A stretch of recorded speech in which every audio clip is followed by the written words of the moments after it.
அனைவருக்கும் வணக்கம். அரியலூர் மாவட்டம் திருஞான சம்பந்த ஜோதிடர்.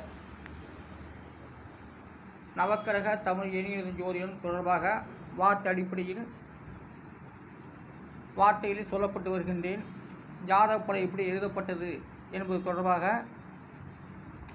இதை 8-9 மாத காலமாக நான் இந்த யூடியூப் மூலமாக நான் கூறிக்கொண்டு வருகின்றேன். ஆனால் ஜாதகப்படை எப்படி எழுதப்பட்டது என்பதையெல்லாம் என்னுடைய யூடியூப்பில் நான் நித்தம் சொல்லிக் கொண்டு வருகின்றேன்.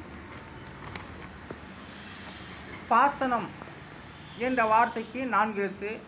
அந்த 4 எழுத்துக்கு உண்டான எண்களிடம் 7, 3, 9, 7 எல்லாம் கூட்டாக்க 26. அதனுடைய விதி என்கிறது 8. 8ஆம் இடம் ஆயுள் சாணத்தை குறிப்பிட்டு வருகிறது. 8ஆம் இடம் பாசனம் பலன் தரப்பட்டு வருகிறது. பாசனம் 8ஆம் இடத்து பலன். பங்கீடுக்கு 4 எழுத்து.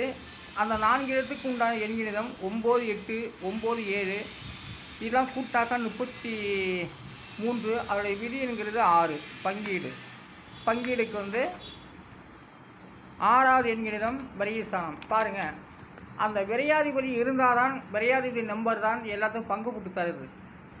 எல்லாத்துக்கும் பங்கு போட்டு பாகுபடி செய்து கொடுப்பதெல்லாம் 6ஆம் அதிபதி விரியன் ஆகும். அதுதான் பங்கீடு. பங்கீட்டுக்கு 4 எழுத்து.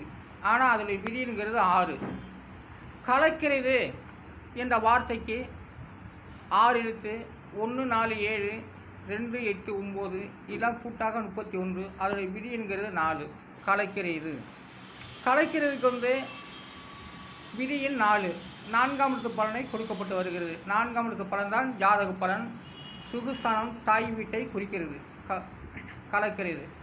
நீர்ப்பாசனத்துக்கு நான் உருவாக்கப்பட்ட எண்களின் மூலமாக அதற்குரிய எண்களும் 7, 9, 6, 9, 3, 9, 7 இதெல்லாம் கூட்டினாக்க 50. அதோடைய விதி என்கிறது 5. நீர்ப்பாசனத்துக்கு 5ஆம் இடத்து பலன் வருகிறது. வடிகாலுக்கு 4 எழுத்து. 5, 6, 8, 1 இதெல்லாம் கூட்டாக்க 20. அதோடைய விதி என்கிறது 2. வடிகாலுக்கு எண்களிடம் விதி எண் 2ஐ குறிப்பிட்டு வருகிறது.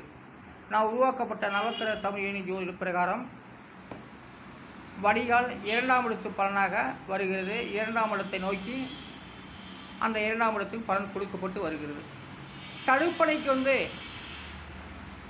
5 எழுத்துக்கள். அந்த 5 எழுத்துக்கு உண்டான எண்களிடம் 7, 7, 6, 9, 1 இதெல்லாம் கூட்டினாக்கா 30. அதனுடைய விதி என்கிறது 3. தடுப்பணைக்கு 3ஆம் இடத்து பலன் வருகிறது. கதவணைக்கு 4 எழுத்து. 1, 7, 5, 1 இதெல்லாம் கூட்டினாக்க 14. அதனுடைய விதி என்கிறது 5. கதவணைக்கு 5ஆம் இடத்து பலனை கொடுக்கப்பட்டு வருகிறது. நீர்ப்பாசனம் எப்படி 5ஆம் இடத்து பலன் கொடுக்கிறது, அதுபோலவே கதவணை என்பது 5ஆம் இடத்து பலனை கொடுக்கப்பட்டு வருகிறது. பள்ளத்தாக்குக்கு எண்கணிதம் 9, 4, 7, 4, 5, 7, 3 இதெல்லாம் கூட்டினாக 39. அதோடைய விதி என்கிறது 3. பள்ளத்தாக்குடைய விதி எண் 3ஐ குறிக்கிறது. 3ஆவது பலனாக வருகிறது பள்ளத்தாக்கு. அடுத்ததாக குறு சிறு என்றால் நஞ்சை புஞ்சை. குறு சிறு பெரியவர் சிறியவர் என்ற ஒரு அர்த்தமாகிறது. அதாவது குறு பாசனம் சிறு பாசனம் என்று சொல்லப்படுகிறது.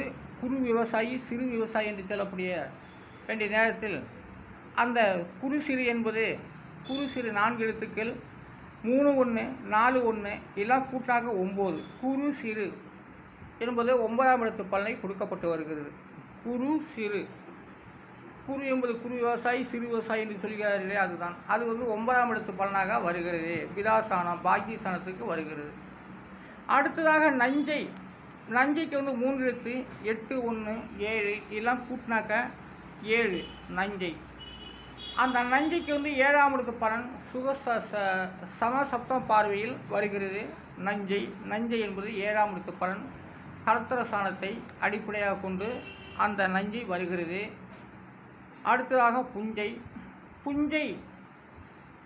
3 எழுத்து. 2, 1, 7 இதெல்லாம் கூட்டினாக்க 10. அதோடைய விதி என்கிறது 1. புஞ்சை என்றால் மானாவாரி காடுகளை குறிக்கிறது. புஞ்சை மழை வானம் பத்தம் விவசாயிகளை குறிக்கிறது. புஞ்சை புஞ்சை என்பது 1ஆம் இடத்து பலன் தரப்பட்டு வருகிறது. தமிழ் எண்ணின் ஜோதிட பிரகாரம் புஞ்சை மானாவாரி காடுகள், மானம் பார்த்த விவசாயி என்று அர்த்தமாகிறது. புஞ்சை அது 1ஆம் இடத்து பலன் தருகிறது. அப்போ புஞ்சை நிலத்துக்கு 1வது விதியன் பலனாக அமைகிறது. நஞ்சை நஞ்சை என்பது மோட்டார் பாசனம், டெல்டா பாசனம் இதையெல்லாம் குறிக்கிறது. நஞ்சைக்கு நஞ்சை